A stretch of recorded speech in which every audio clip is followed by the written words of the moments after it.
Hello and welcome everyone to the Gold and Silver Club Week Ahead Commodity Report for the 16th to the 20th of April 2018, presented by myself, Phil Carr, at the Gold and Silver Club.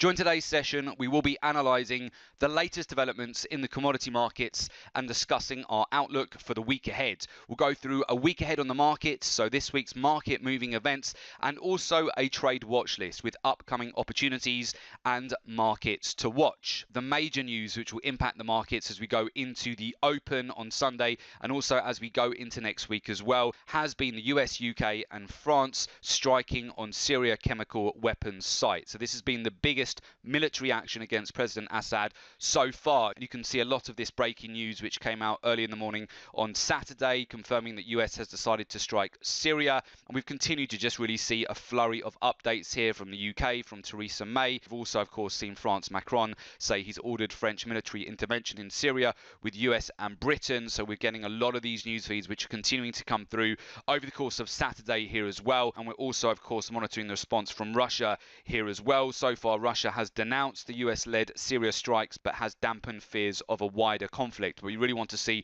what evolves over the course of the weekend. Because of the timing of the strike, which has occurred on a Saturday, it is very likely that we will see gaps on the open on Sunday as a result of the airstrikes and the action taken by the US, British and French as well. So what we want to have a look at is where we're poised at the moment in terms of some of the major movers. If we have a look at the metals did close higher on Friday as well. So overall, gold was up 0.74% on the day, silver was up over 1% on the day, palladium up over 2.3% on the day as well, and we've also seen some additional support here for oil too. So I'll move over to the charts and I'll talk you through some of the trade ideas that we're looking at as we go into next week here as well. So first of all, let's have a look at gold. So gold is currently trading at 1,344 US dollars per ounce. We still have a buy signal on gold and the overall price structure is positive now as we go into next week, and we can anticipate the potential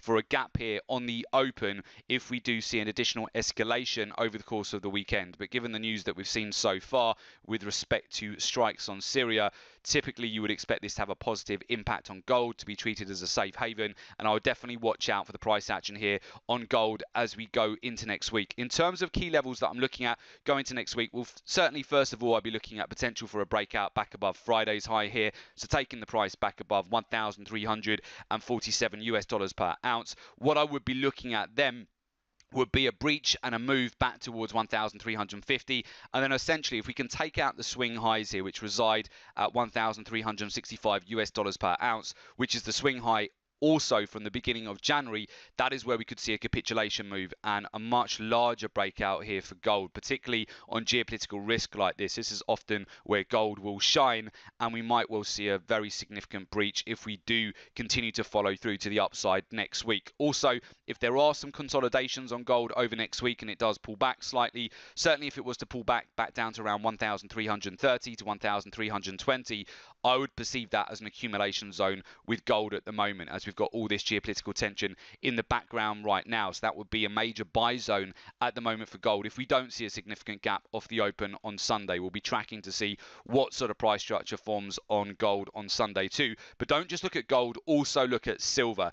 The silver did break out of its range here on Wednesday last week prior to the minutes of the FOMC statement. It did subsequently pull back over Thursday, so a bit of profit taking there. Strong close on Friday. We've got a buy signal still on silver. We remain long on silver here as well. We've got the potential for a breakout above a lot of this resistance, and certainly if silver can breach back above $17 per ounce, this is where we could really start to see the price and momentum pick up to the upside here. And potentially if silver was really to capitulate, I would look for a revisit back towards the January swing highs as well here. So I would also keep an eye on silver. Silver does need to do more work though, because at the moment it is quite range bound. It's just moving between $16.15 per ounce at the moment up to around $16.85. So really we need to break out of this range, but maybe we will see that as we go into next week. So we'll be watching silver as well very closely.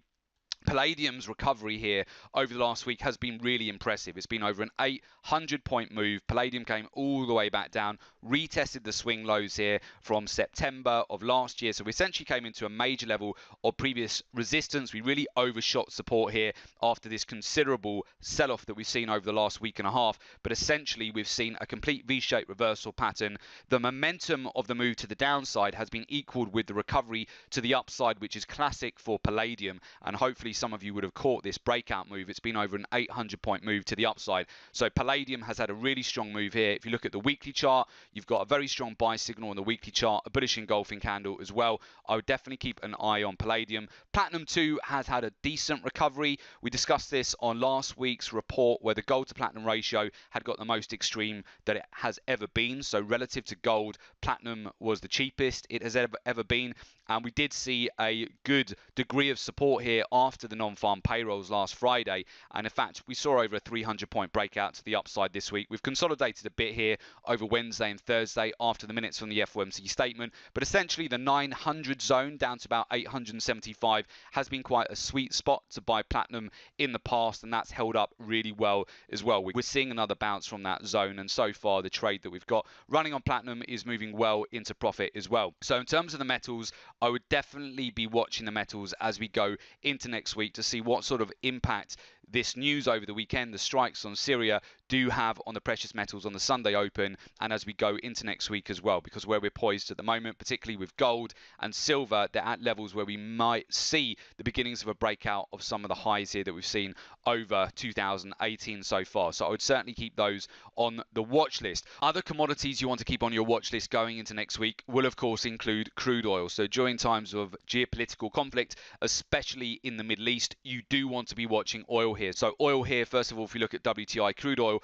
broke out from 2-year highs here on Friday. It's right at the upper end of its recent channels here, but it doesn't mean it can't break out further going into next week. I would definitely be watching oil here because we might well see a capitulation move here on oil as well. We're sitting right at the 2-year highs at the moment. That is WTI crude oil. We can also have a look at Brent crude oil here as well, which is right at the upper end of the range into the close on Friday. We've also broken above the January swing highs here as well. We've consolidated over Wednesday, Thursday and Friday, but there is the potential for a further push higher here next week. I would definitely keep an eye on oil at the current levels here because we are at a point where we could break out and see quite a sizable move higher, not only for the precious metals, but I would also keep an eye on the energies here as well. You don't want to get into trades unless you have confirmation of a breakout, but right now we're at the upper end of the range where we might well see a capitulation move and a further spike in price at the early part of next week. So I'm watching energies here very closely as we go into next week. You can also look at some of the correlations here with gasoline as well, and of course heating oil too. So they're all looking very strong here as we've gone into the close on Friday, and we'll be watching these markets very closely going into next week as well.